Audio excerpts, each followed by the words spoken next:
I see technology encroaching on things and fears of clients about AI and how do we use AI and managing and bridging that gap, the more I'm realizing, guess what? It's about people. And that really excites me. I don't think it's going to go anywhere. I'm excited to continue to develop relationships and mentor people that see that value to help clients understand the value of their own people and improve everything all over the place. We have that ability as recruiters to get them to see the reality of things like culture value, maintaining a system of transparency so that their employees feel valued moving forward. Hi, I'm Courtney Harmon, Director of Industry Relations at Crelate. This is the Full Desk Experience's Industry Spotlight Series.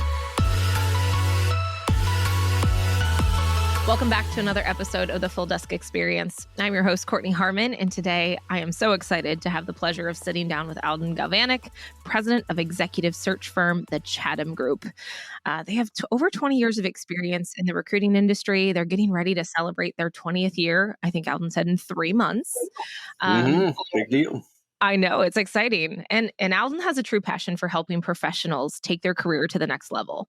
Under his leadership, the Chatham Group has successfully placed thousands of candidates in the chemicals, plastics, specialty industrial, gases, and advanced material industries. So I'm excited to talk more about that. And we're going to jump in and really look at the recruiting landscape of 2024. We're going to discuss emerging technologies like AI, where processes land in that new realm of, advanced technology. And maybe he's going to share some advice for our industry as we look at candidates and for sales and the hiring market in the year to come. So I'm super excited to look forward to this discussion and the exciting changes and challenges shaping our industry today. So Alden, before we dive in, obviously I have an industry or, a background with you, and I've known your office for a while. Tell us a little bit more about you, how you got here, and about the Chatham Group. Sure, Courtney. Well, actually, thank you for having me. Great intro. I appreciate that very much. This is fun. I just love doing this with you. You do great things, and it's an absolute pleasure to be here with you guys. Okay, so Alden Galvanek, I am currently the president of the Chatham Group. We started in 2004. My father and I actually started this company, and the reason we're in chemicals and plastics, he was coming out of a career where he literally managed consulting companies all over the world, some of the biggest ones. I got to travel a lot when I was young. Enjoyed London very much when he had an office out of London. And we decided to use that experience, bring it to recruiting, and hire and get client companies in a better position to hire talents. I was just coming out of school. I went to Rutgers University in New Jersey for my undergrad, and then Liberty University for my my business master's. But we decided to bridge the gap between confusing chemical industry and great people and how to bring people up to great clients and get them hired.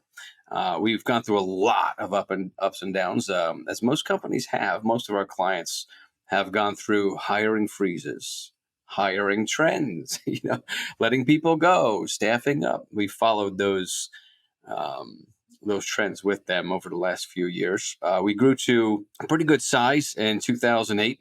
Then 2008 hit, like it did many companies. We lost many people. We went back down to a 3-person firm after staffing up pretty good, and we decided to slowly grow after that. And I am just blessed to have an amazing team now of industry experts who have almost all of them come out of the industries they specialize in, literally being the hiring authorities in their industries, in specialty gases, in chemicals, in plastics, and advanced materials. Former presidents of companies, former CEOs of some of our client companies, most of them with master's and PhD degrees. They're all brilliant. They're working with our company now to help clients understand what it takes to hire the right person. And they know it. So it's a blessing. We're going to keep going on, and it's an interesting market right now. So I love it. That's amazing. I love the backstory. Recruiting's really about connecting with people, and it sounds like you're investing your organization to make sure you're speaking to the industries in which you want to truly be a differentiator in. exactly. I love it. So you talked about the changing market. Can you give us your overview of the recruiting landscape going into 2024 and maybe how it's evolved over the past few years? Because you talked about that change from 2008 to now. Give me the overview of the landscape today in 2024 and maybe how you've seen it evolve in your office. Absolutely. Technology, this is just true for most industries, but technology has changed things dramatically. And it seems to be speeding up. In 2024, the big buzzword is artificial intelligence, right? Or the two buzzwords are AI, artificial intelligence. What does that mean for our technologies? How are our clients using that?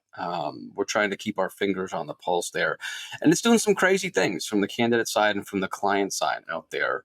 Um, so technology is huge. We'll probably talk about that later on. But candidates are also in the driver's seat right now, which is interesting because they have multiple positions. And we're competing in a market where there's a lot of clients that are slow to hire, or they have old school hiring methodologies and interview processes. So when you take the speed up of technology, candidates having pick of the litter and they're in the driver's seat for positions, and then you have clients that refuse to change their interview process, does not bode well. So we find ourselves trying to educate our clients on trends out there, on how to attract good talent, how to articulate their own internal interview processes, and how to articulate their messaging across their own hiring team so that it's one cohesive message. And it happens quickly and rapidly because the clients that are going to be agile in their interview process and that have their brands down and they know who they are and they can speak to that with their candidates, they're going to be the ones that attract good talent. And it's our job as recruiters to help them see that. We're in a really interesting seat. We get to see how many clients and industry hire. And it's all different. There's no one client that does it the same. So being able to see what one client's doing over here, another one's doing here, another one's doing here, what the candidate market looks like, and then coming back and educating our client on the best way to do things moving forward, on the best technologies to use to attract and hire talent is really important. So the landscape's a little crazy. It's a little upside down, but with a lot of education, a lot of great relationship management, I think we're going to bridge that gap. It's completely changed since we started in 2004 to go back in time, where we used to have paper resumes faxed into our office. We're constantly dealing with this kind of evolving landscape of technology mediums, but we've gone from paper to now massive internal databases, ATS systems, applicant tracking systems, and all kinds of bolt-on technologies to help the process move faster. You have to become an expert in so many different things, not just hiring and communicating with your candidates. It's technology management, understanding the mentality of candidates, consulting with your clients, education, career counselors. So we do a lot of things out there as recruiters. It's evolved since I've been in it since 2004, and it's speeding up rapidly. And I feel for our clients who feel overwhelmed because it is overwhelming, but that's where we come in. I love that. I think that's great. Well, you kind of hit on this little smidge. Talk about the challenges. Obviously, our foot is on the gas when it comes to technology. You talked about AI. It's Staffing World last year. Someone used the term ambient intelligence because it's like the ambient light that's in the room. It's going to be here from now on. It's not going anywhere. It's going to Mhm. kind of live in our day to day. You talked about a few challenges with the idea of our clients. It's education, getting them up to speed to move with that technology. Is there any other challenges you're seeing in recruiting firms like yours in today's market beyond training them and maybe the advancement of technology? Kind of elaborate on that a little bit more. Sure. Well, internally, to pull the curtain back, it's hard to attract talent right now because there are so many changes out there, so many new technologies, and attracting the right person that understands all of it, that also has the sales acumen, that also understands how to deal with relationships with clients at a very high level in the chemical, plastics, industrial, specialty gas market. It's a very difficult thing. So we're finding attracting the right talent internally is becoming increasingly difficult. And it's going to matter moving forward because artificial intelligence, a lot of people think that it may supplant positions, it may change positions, and it may get rid of some positions. I forecast no to all of those things. I actually think that it's going to do a lot with the administrative side, but with regards to how we operate as recruiters, it's going to maximize and put a new spotlight on the communication piece, the face-to-face piece, the expertise of what we bring to market. It's only going to highlight that. How do you attract for that? Right? It's sort of a difficult thing to deal with. We're still trying to manage that right now. But on the client side, quality and quantity of candidates is sort of a different thing. A lot of our clients, they come to us because we're the experts in chemicals, plastics, advanced materials, industrial specialty gases, and we're getting into some new markets as well, because they think we have this magic black box of candidates that we could stick our hand into, and here's your candidate. Right? It doesn't actually work that way. If anything, it's because of the systems we have in place. It's because we've done 20 years of grinding out there, getting to know people, maintaining our database and maintaining those relationships throughout the last 20 years, that we could even bring 1, 2, 3 qualified candidates to the table. Managing that expectation on the client side is really important if they think we're going to have 20 to 30 people for their advanced PhD position where there's only 7 people in the world that could manage this process. Well, we failed to communicate that with them. So setting expectations is a must, and we deal with that all the time. So it's a challenge, but that's what we do as recruiters. We educate the candidates and the clients. And then on the candidate side, so we've talked about internally. Now we're talking about clients. Now on the candidate side, navigating them through hiring processes that are vastly different from company to company while they have many offers coming at quick speeds is a challenge, and maintaining good communication throughout that is very difficult. Managing expectations from the client and candidate side, it's a challenge, but it's what we do, and it's why we're recruiters at the end of the day. I love this. Let's dive into this a little bit more. Candidate experience. A lot of people are talking about it right now. You have to stand out. You have to be different. You have to continue to draw your audience in. Talk to me about how that's changed and what candidates are looking for now when going through a hiring process. Everything's it's on this thing all the time. Applying for jobs, how has that candidate experience and how has your firm adjusted to that in this market? Okay, so one, when we started, it was all about the relationship and really good communication. I think that's the key to life. Whether you're talking to your children, or whether you're talking to your spouse, or whether you're talking to your boss, or whether you're talking to employees or coworkers, or on a podcast, great communication is what matters. And that's been true in the recruiting industry since we got in 2004. One of the biggest complaints we used to get was, well, I never heard from them when I was taken out of the process. I never heard from them what was happening with the interview process. And that still maintains itself as extremely important today. I think communication is extremely important. So do it better. Good recruiting firms will just communicate more effectively and articulate their message very well. So with regards to candidate experience, do they feel like you're telling them what's going on throughout the process?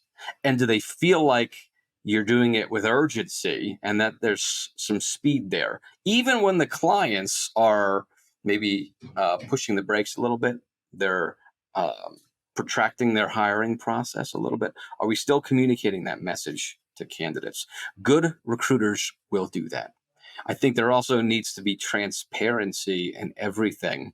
Now, sometimes because of NDAs, we can't get into some things with our clients. But when we started, we were actually taught to not reveal certain information to our candidates. Don't tell them who I may be, I may get a verbal backslap for this, but this was one of the things we're different in. We used to be trained to don't tell them who the client company is, because they're just going to go apply themselves. And don't tell them what the salary range is, because you want to find out what a candidate's salary range is. That never works out well. I've always found that trust is earned in droplets and lost in buckets. And when you hold things back with a candidate that is already involved in interviewing processes, that probably, if they're good in their industry, they probably know who you're talking about. If you start holding things back, they're going to start holding things back. And now you're going to be in a sparring match with them of information, and you're depleting trust throughout the whole thing. So, candidate experience, communication, candidate experience, transparency to build trust. I also think we need to coach our candidates along the way. What do I mean by that? Who are they interviewing with? What is this company's expectations of this role? When they're stepping into the process, what do they need to know to articulate what they've done to speak to the client more accurately about? Those are all important things, and that's our job as recruiters. If we're doing all of these things, fantastic communication, transparency, building trust, being timely in our communications, letting them know where we are in the process and coaching them throughout the way, well, we're going to do good things for them, and they're going to really appreciate that. Those firms that don't have these, that post and hope, that just take resumes and push them into clients' email boxes, they're doing a real disservice to the industry. And candidates ultimately notice that. They're smart, and they're not going to want to work in that capacity moving forward. I love that. On a recent podcast that I was on as a guest with Haley Marketing, with Lauren Jones and Brad Biley, a lot of other names in the industry, it was really the idea of engagement is the word for 2024. It's not I necessarily like the that. transactional, but it's the engagement, and really making sure it's different. I mean, back when I was training at MRI, it was really the idea of the number one complaint about recruiters was they call too frequently in the beginning. Number two complaint is you never hear from them again. And that goes right along with what you're saying. Yeah, I love the idea of engagement. I think all of us want that at some level. Just as human beings, we want to engage in the process. We want to see what's going on. We want to believe in the position and what we're doing in our current role. And when you sort of disassociate with anything, it leaves you questioning what you're doing to begin with. So let's not Mhm. do that for our candidates when we're taking them through the process. I love that.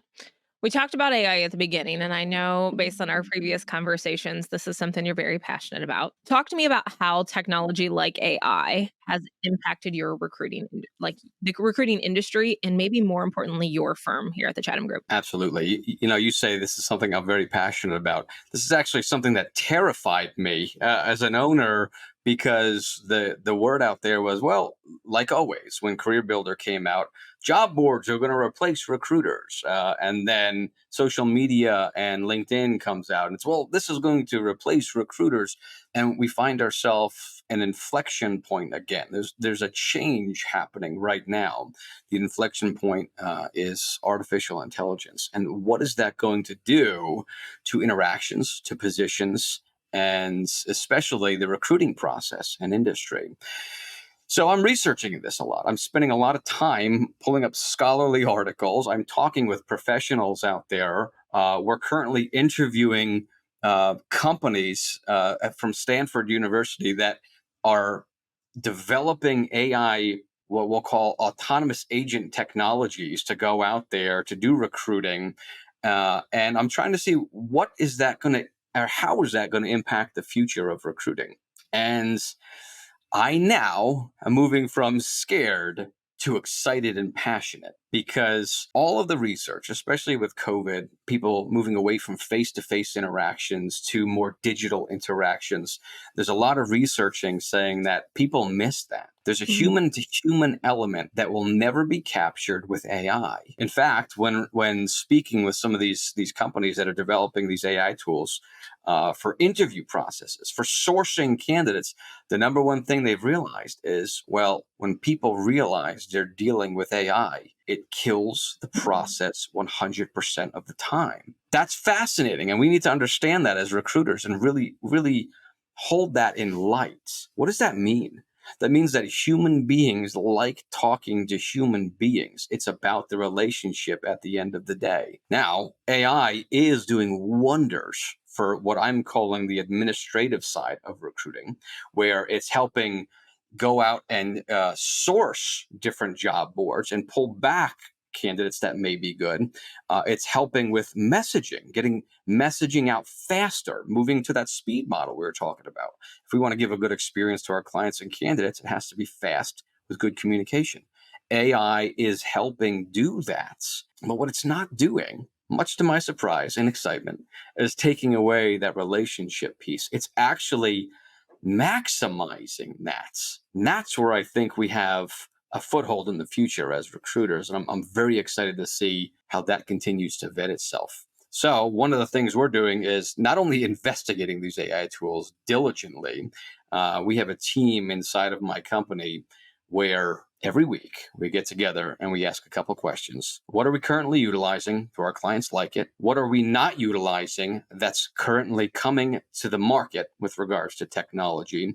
And do we need to look at it? And if so, we set up demos. We put a whole team of people behind it to look at this technology. And then we ask, will this benefit our client and the communication process moving forward? We're doing that every single week. And I think that a good recruiting firm will do that because there's too many tools out there. There's too many pieces of technology that are thrown at us on a daily basis. Not every recruiting firm can deal with them all. And certainly our clients think about that. They're trying to do their job and do their job well. And now they have to manage all of these tools also just to deal with a small piece of what they do, hiring for their company. It becomes a nightmare for them. And we're here to get rid of that nightmare. I love it.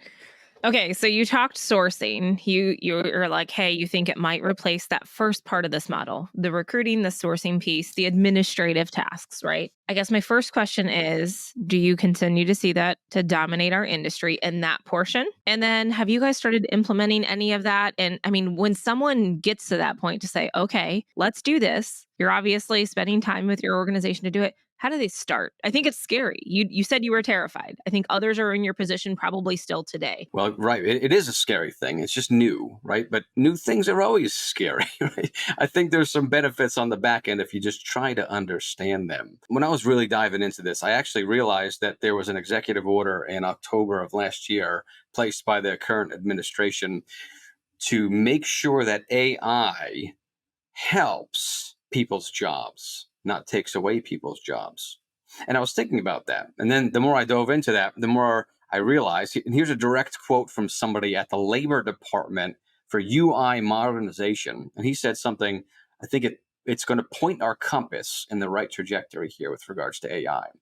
Let's get away from the idea of technology replacing human intelligence, but rather look at it as technology assisting the staff that work with UI, user interface, and AI programs to do the work more accurately and efficiently. Okay, and that was Andrew Stetner, the director of Labor Department Office at UI Modernization.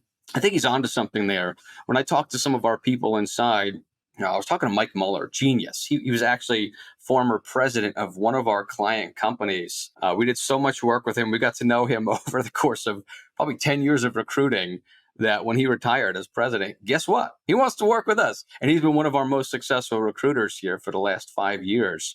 And when I was talking with him about this, we had a really good quote that we developed. And it's AI will help with logistics, systems, and number crunching. And it's going to do a better job than the human brain can do, but it will never be able to manage intuition. And I think that's really important to understand because much of what we do in recruiting, the person to person, the face to face, the subtleties of communication, that's intuition. How do you hire the right person? We used to have this quote, people like themselves. What we're really getting to the heart of is cultural fits.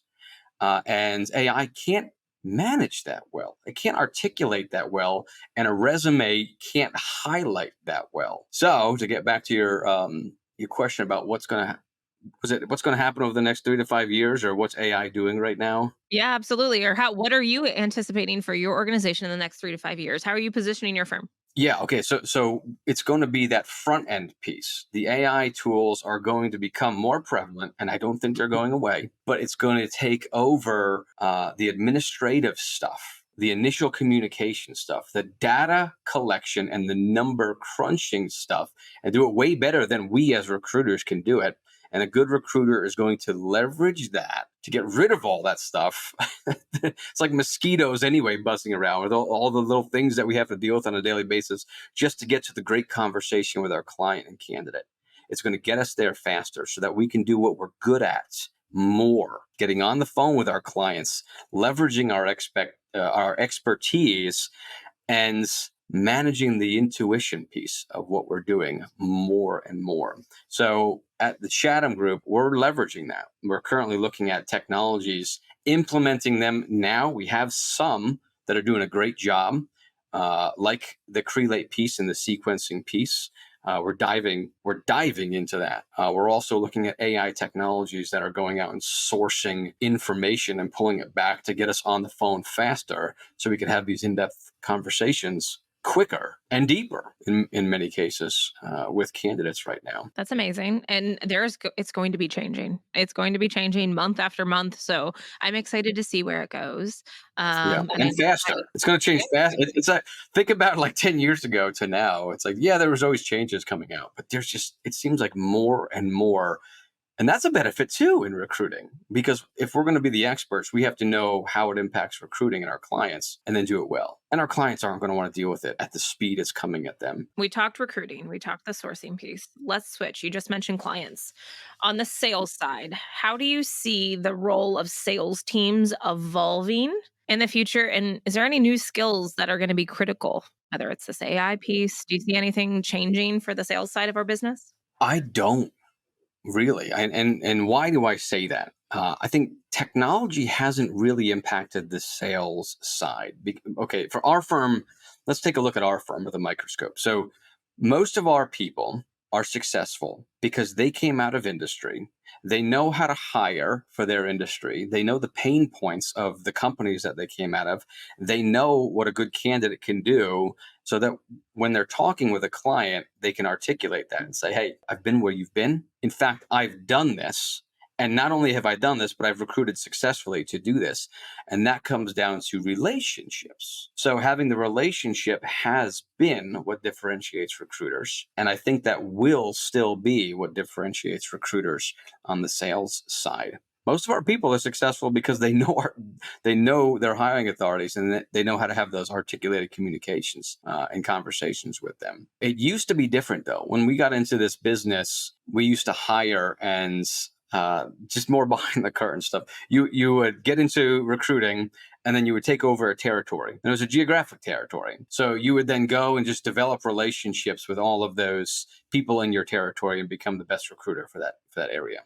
Okay, now it's separated out into two different tiers now, where it's no longer territory because everything is global, right? And a lot of what we do is remote. Over the telephone or over video communications. And now it's become the difficulty of the role, the expertise involved in the sale. Think about it like the Pareto principle, the 80-20.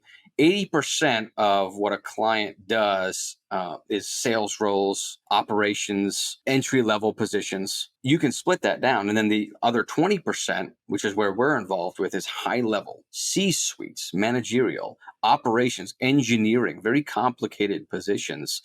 You still need to know those, and you need to communicate well with the person you're selling to, that you know that and that you can hire those things. So is that going to change? No, because it's going to be human relationship management moving forward. One thing I do think will change is the speed. I think speed to hire and getting clients to understand urgency with screening candidates, it's essential. How do we do that? We just educate them more in the relationship process that, hey, we got to hurry up.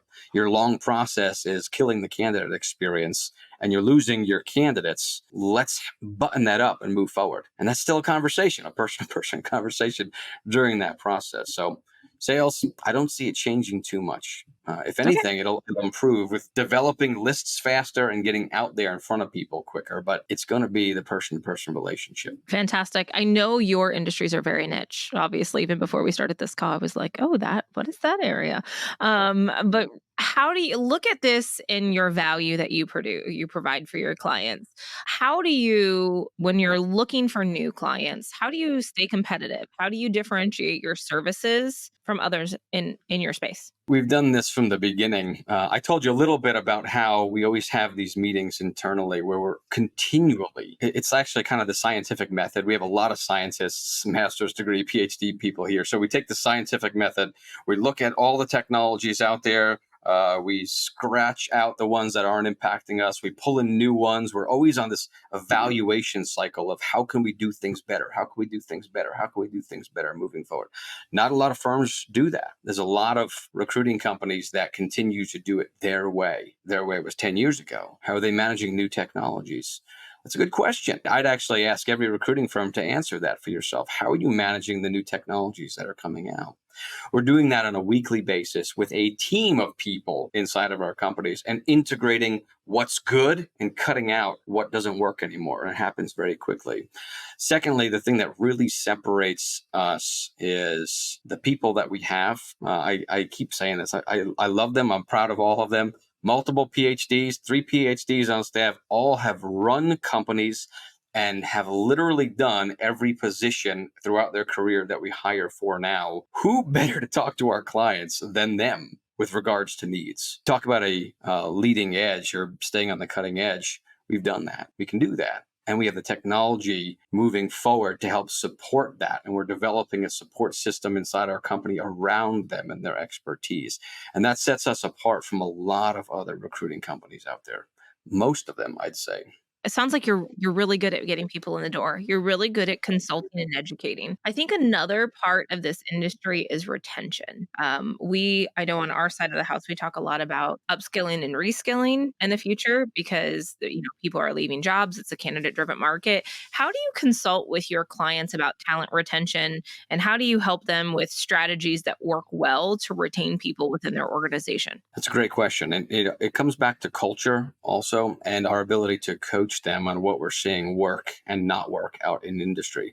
We see a lot of what does not work inside companies, a lot of internal politic issues, a lot of bad communication issues, long interview processes, not hiring authorities, not communicating with their people well, ultimately leading to burnout, or throwing too much on them with too many high expectations, ultimately leading to burnout. You'd think that that's great for us as recruiters, but we don't want that. We want our clients to love the people that they bring on, to care about them, and everybody to succeed, right? That's a great testimony of us if people don't have burnout, if they're there with their new clients and new companies for a long time. So it comes back to educating them on what's working, what's not working.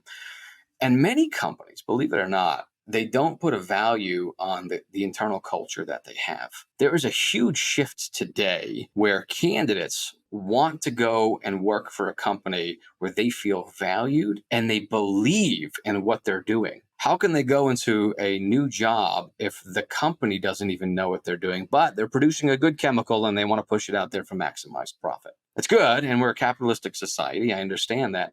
But candidates now want that deeper purpose. So we help coach them on that. We help find that. In fact, we as a company went through that about 10 years ago. We were so focused on just doing really well as recruiters and placing people, we completely neglected our own internal culture. We didn't think we needed it. And we thought, well, culture is a nice to have.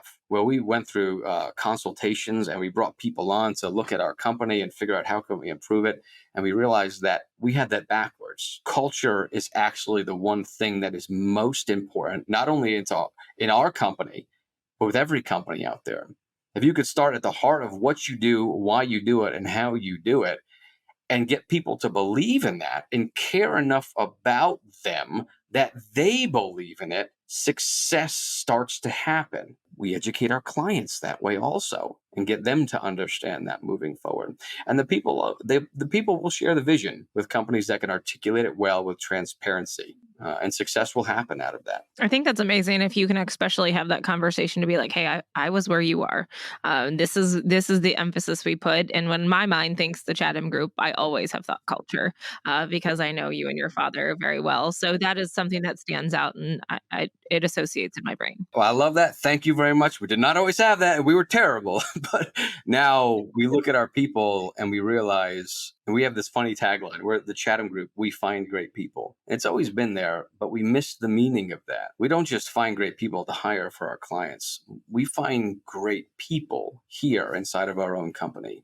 And if you care and you serve your people genuinely with authenticity, even to our clients, this message goes out to our clients as well, they will believe and they will buy in, and their heart connects with things like that, and retention goes up and success goes up. So start with the culture first. I love that.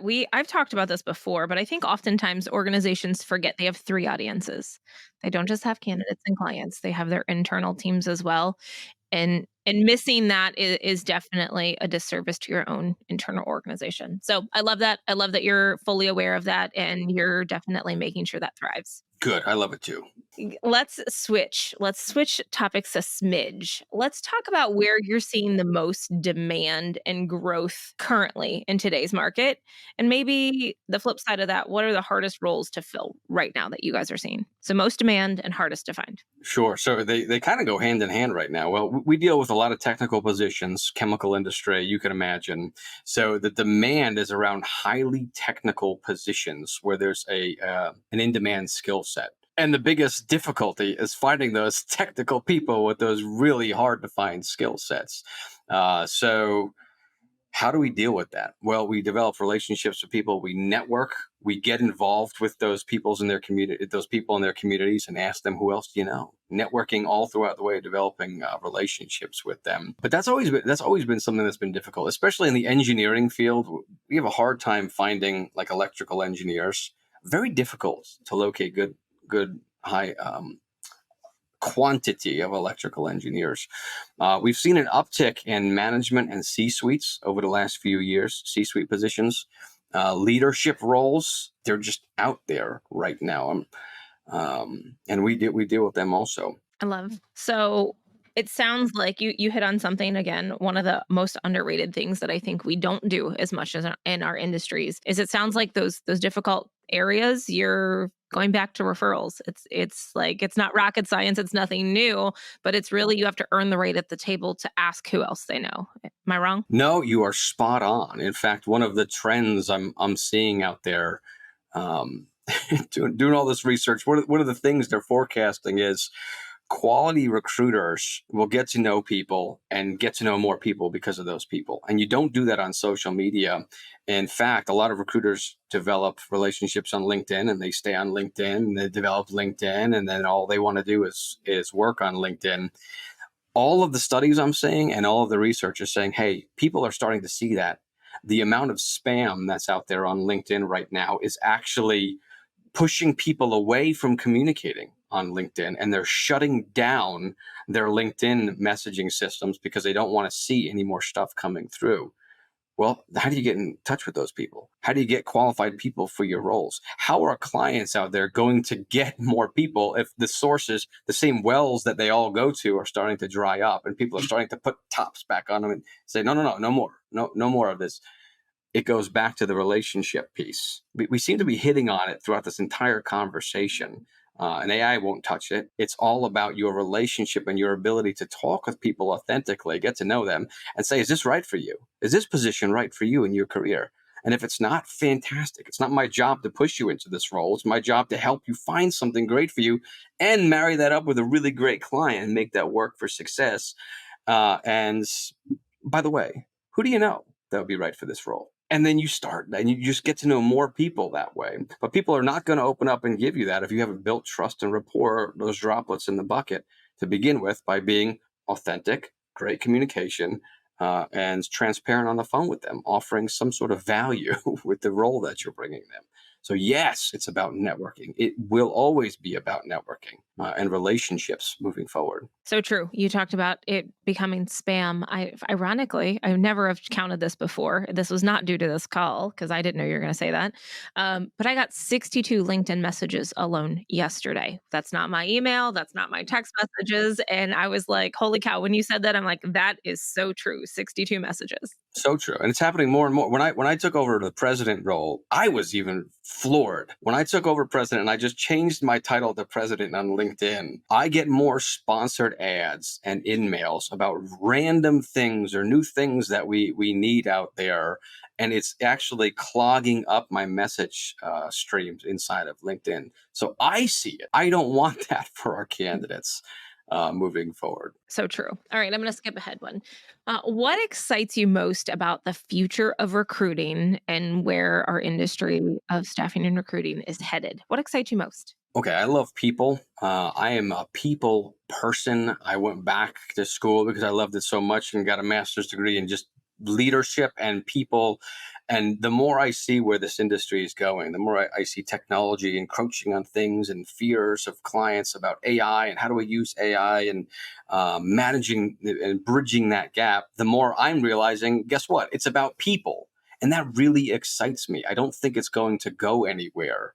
So I'm excited to continue to develop relationships and mentor people that see that value to help clients understand the value of their own people and improve everything all over the place. We have that ability as recruiters to get them to see the reality of things like culture value, maintaining a system of transparency so that their employees feel valued moving forward.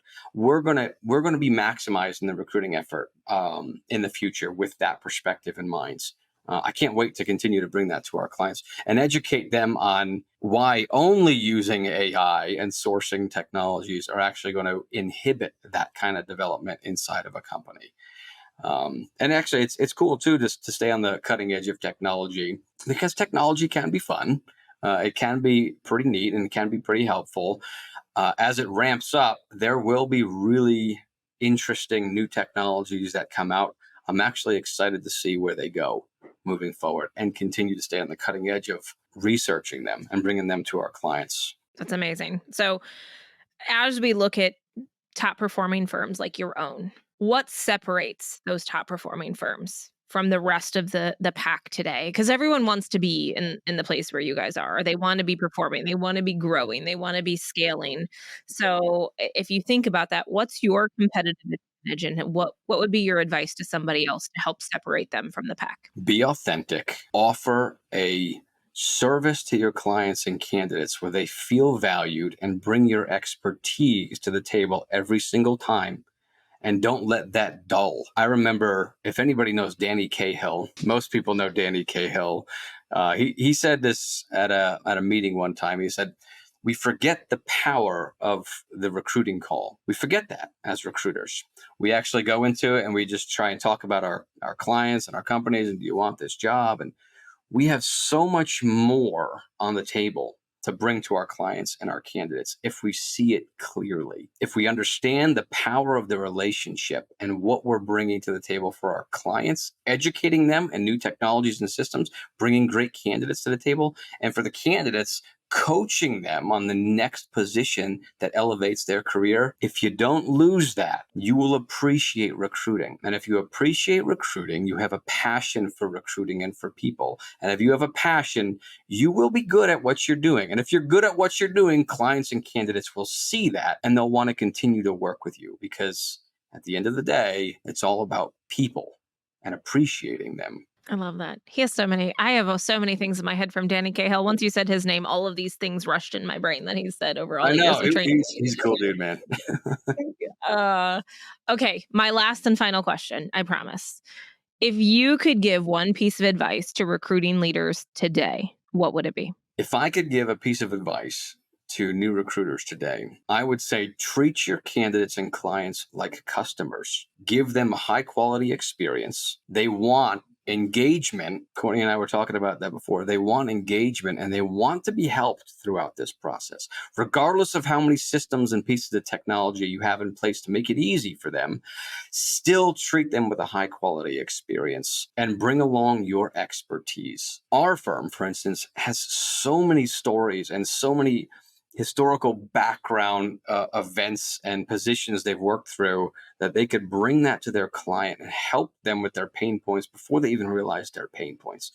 Bring that to the table if you have it, and don't shy away from that. Make it also easy for your candidates and your clients throughout the process. If you're making it difficult, if you have a convoluted process and your client has a convoluted process, you're losing candidates really quick. It's like sand through your fingertips. It's just going to go away and it's going to be gone. So give them a high quality experience, make it easy for them, and serve them. We've lost the ability to see that at the end of the day, recruiting is about serving people in authentic ways, about caring about our candidates and caring about our clients.